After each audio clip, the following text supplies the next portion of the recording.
Emmanuel Macron s'envole demain pour soutenir l'équipe de France en demi-finale de la Coupe du Monde au Qatar, ainsi qu'il s'y était engagé.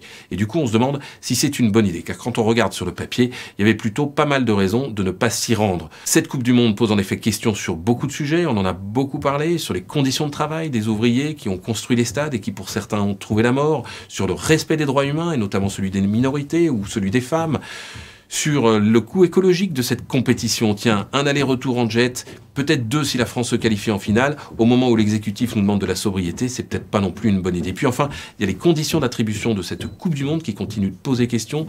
Il y a une enquête qui a été déclenchée à Paris par le parquet national financier. Et puis, il y a une enquête, tiens, belge celle-là, qui s'est déclenchée il y a 2 jours pour des soupçons de corruption du Qatar au Parlement européen. Oui, mais voilà, pas de quoi émouvoir l'Élysée. Il s'agit de soutenir les Bleus dans ce qui sera un moment important du sport français et de l'amitié franco-marocaine, faisait savoir hier un conseiller de l'Élysée. Il s'agit en fait surtout d'espérer tirer des retombées d'une éventuelle victoire des Bleus en finale de la Coupe du Monde. En 1998, on s'en souvient, la victoire des Bleus de Zinedine Zidane avait déclenché une vague d'optimisme et un regain de popularité de l'exécutif français.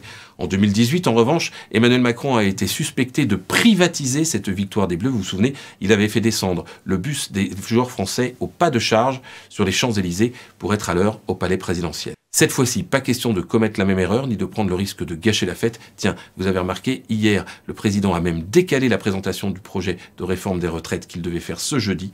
Entre la demi-finale et une éventuelle finale, ça n'est sans doute pas étranger.